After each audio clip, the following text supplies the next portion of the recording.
Hello everyone. This is the graph of cost versus output. So output is on the x-axis, cost is on the y-axis, and here we have average variable cost. So average variable cost is total variable cost divided by output. This is the marginal cost. This is the marginal cost, which is dTC by dQ, where output is denoted by Q. Now the marginal cost curve intersects or cuts the average variable cost curve at its minimum. So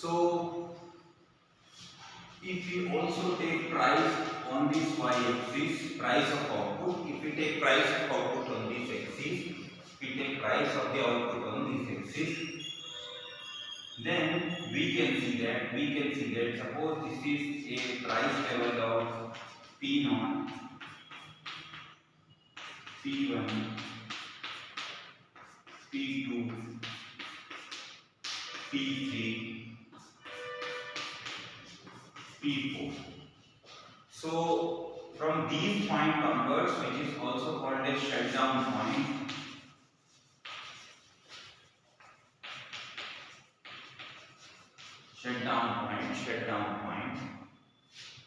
we can see that we have plotted the price onwards, okay, such that P0 is less than P1, less than P2, less than P3, less than P4, here we can see that as per the rule, MR is equals to MC. MR is nothing but P and MC is equals to we can write MC as MC itself. Then under a perfect competitive market, MR is equal to P because price is assumed to be constant. So you can see the derivation dPr by dQ is equals to dPq by dQ. So P is constant, P will come out. So dQ by dQ. So remaining is P. So in perfectly competitive market, the MR is equal to price. So price is equal to marginal cost. So this is the condition, necessary condition for determining optimum level of output to produce. Right? Then now we can say that when price is equal to minimum of average variable cost, then we would be supplying some quantity, which is, let's say, Q0. When price reaches P1, P supplies Q1 quantity. When price reaches P2, the corresponding quantity supplied to be produced or supplied is Q2. When the price reaches the level of P3, then it is Q3 level, and when price reaches P4, then it is Q4 level. So now if we remember this point, P1, P3, P4, and all these things, points of the price levels and corresponding quantity level, and if we plot them on a separate graph, what do we find is these positive portion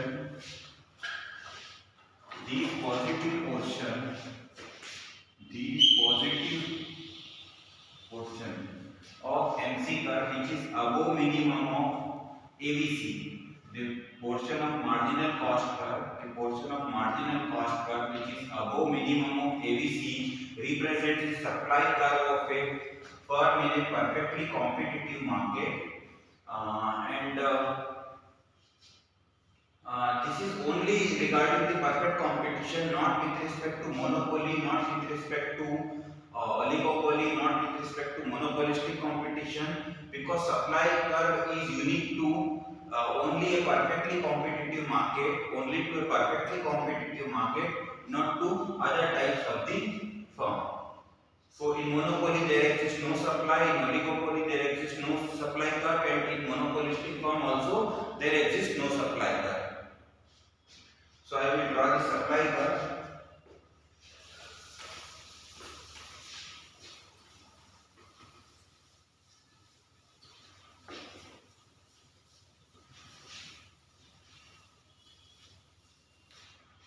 So now I will draw only those points. Here is the output, here is the price, and the supply curve will be something like this. So this is marginal cost curve, which starts at a price P0, P1, then P2, P3, and P4. You can have so many levels. Corresponding quantities here are Q0, Q1, Q2, Q3, and Q4. So supply curve is positively sloping. Supply curve is positively sloping upward, right? Due to marginal cost curve. So marginal cost curve is the basis of the supply curve. Marginal cost curve is the basis of the supply curve. So this is the supply curve of a perfectly competitive market. Now you may ask, what is demand curve? What is demand curve? So demand curve is the average revenue curve. Always demand curve is determined by the average revenue curve. So far we have proved that marginal revenue is equal to price. Now if we talk of average revenue, since price remains constant, so PR divided by Q is equal to average revenue. So PQ divided by Q will give effectively P. So a marginal revenue is equal to price is equal to average revenue.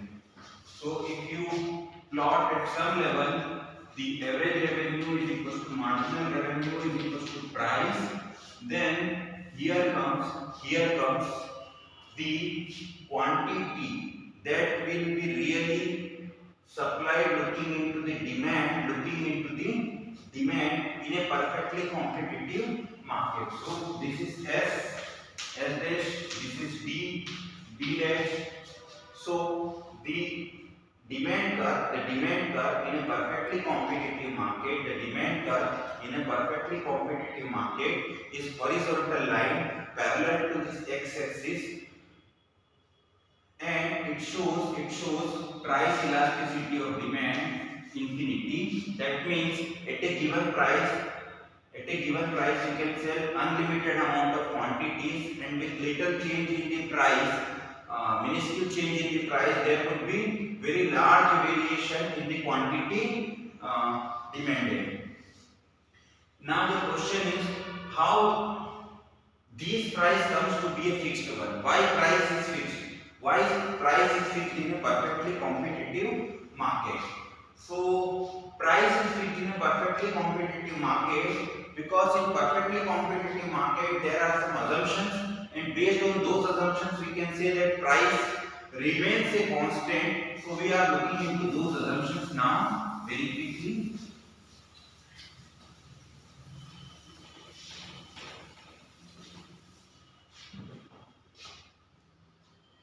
So assumptions of perfect competition.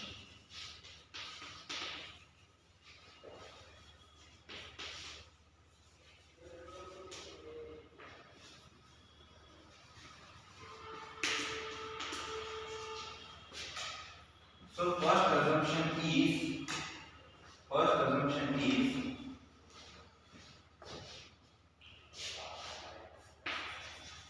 there are large number of buyers and sellers. There are large number of buyers and sellers.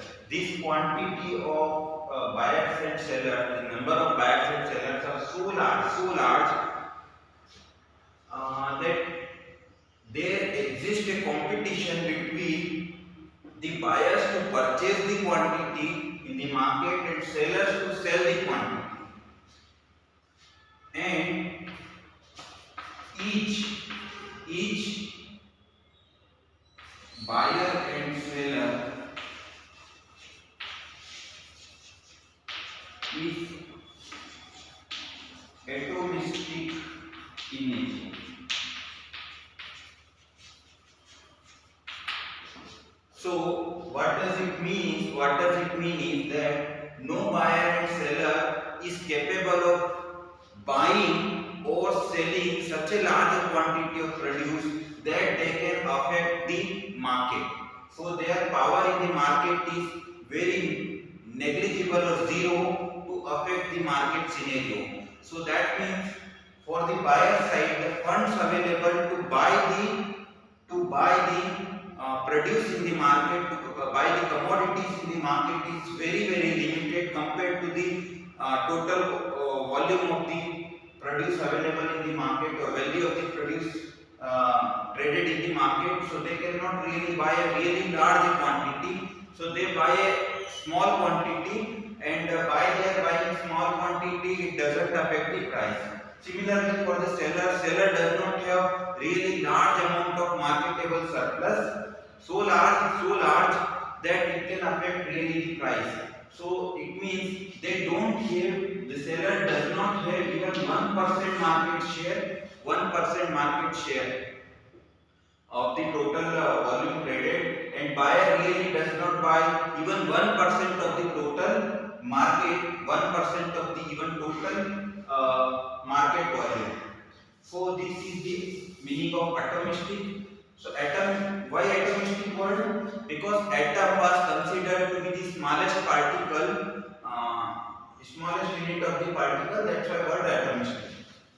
Now there exists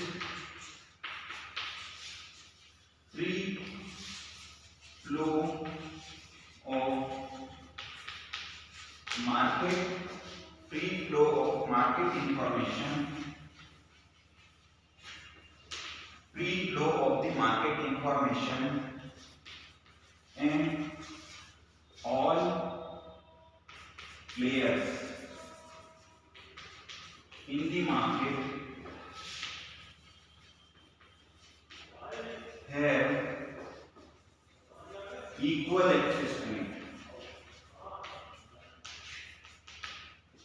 So what does it mean is that all the players in the market have really equal access to the information. That means no information which is relevant to the market is kept hidden, and it is free for all.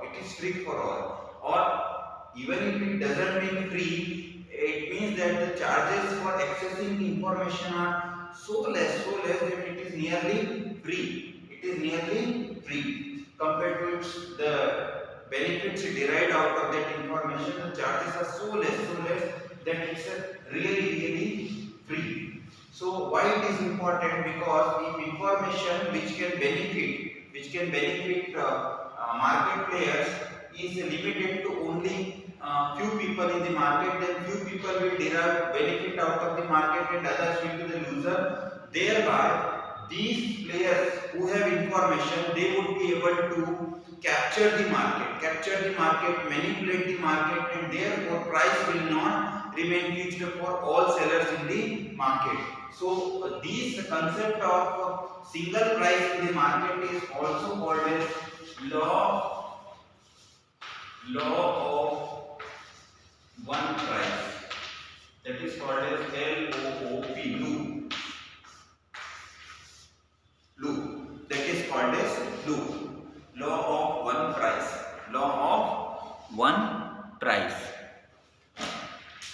So to have that one price for every buyer and seller, we need to have these critical things in place.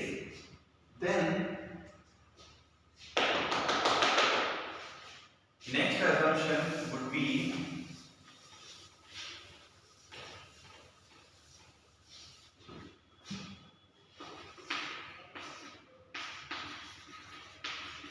government or its agencies does not involve in price setting or price manipulation in the market.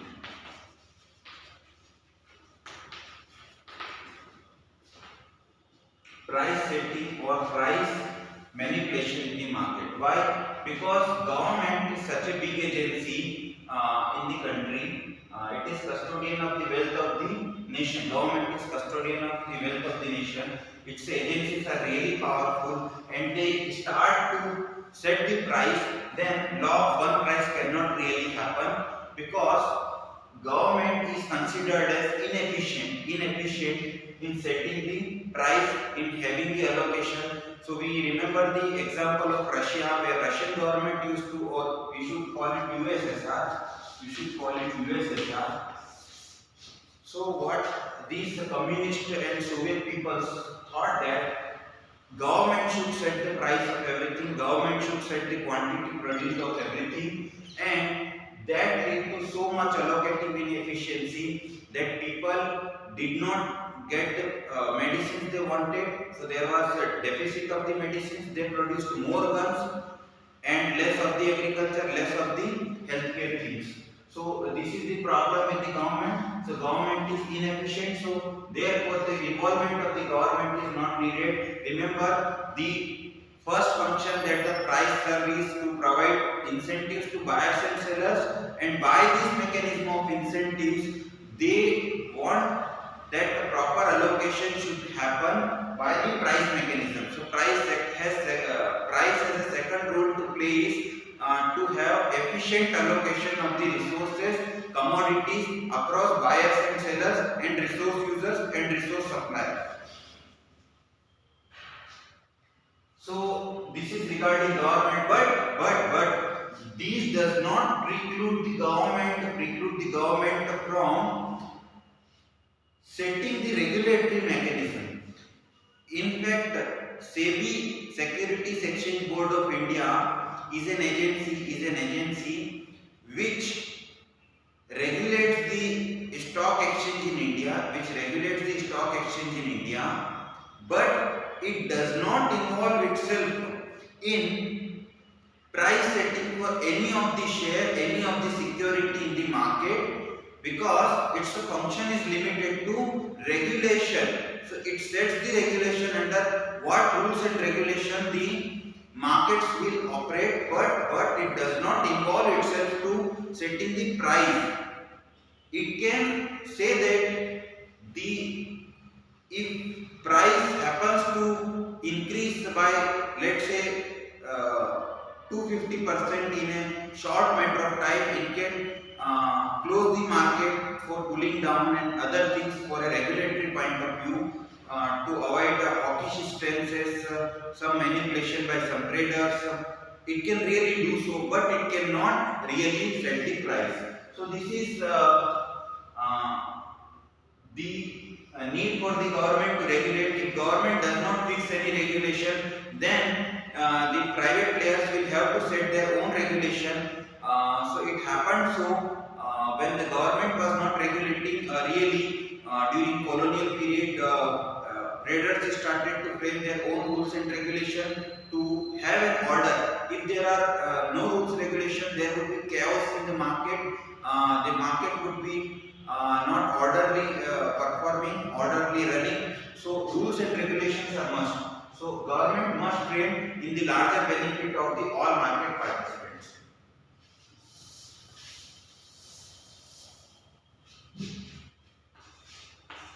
Now, pre-entry and exit in the law. What does this mean is that all the players who enter into the industry in the short run are able to exit freely in the long run. So there are no charges for entering the market and exiting the market. So if there are no barriers to entry and there are no barriers to exit. So that means there are no laws that says that you should really operate this factory, you should really be in the market for the benefit of employment of the people. Like in India, we had this before the liberalization took place, that even bankruptcy was not a reason for closing a factory, because it had thousands of factors, so you could not close the factory. Such laws were in place. On the lines of Soviet Union, they framed such laws, and they felt that socialistic view of the running the government and market. So they prevented the free exit, and they also prevented the free entry in India before liberalization took place. So big companies were not allowed to invest in producing the goods which were in the restricted category, so there were certain goods which were to be made only by the small scale industry, certain goods to be made by the large scale industry, and certain goods to be made by some light and heavy industries and medium industry. So they had such sort of classification, but after liberalization they removed all such list except for a small category of item that they placed under handicraft and other things. So they are still producing those industries, but nowadays such restrictions are not there.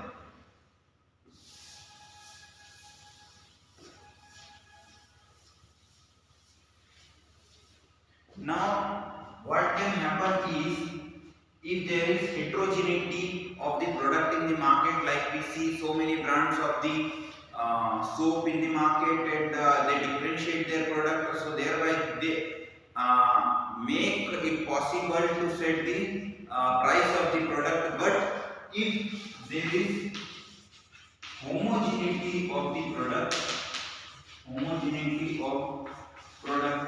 that is bought and sold in the market, so then it is impossible for any trader to differentiate their product and set their own price. So homogeneity of the product does not mean that all producers should create the same sort of the object. It means the objects produced are identical in respect of their properties, color, fragrance, shape. So in respect of their properties, they are identical. So in case of agriculture, what we say, that grain produced on the farm may be dissimilar in some respect, but they are more similar when it comes to the properties. They may be looking dissimilar in color or shape, but wheat produced is wheat.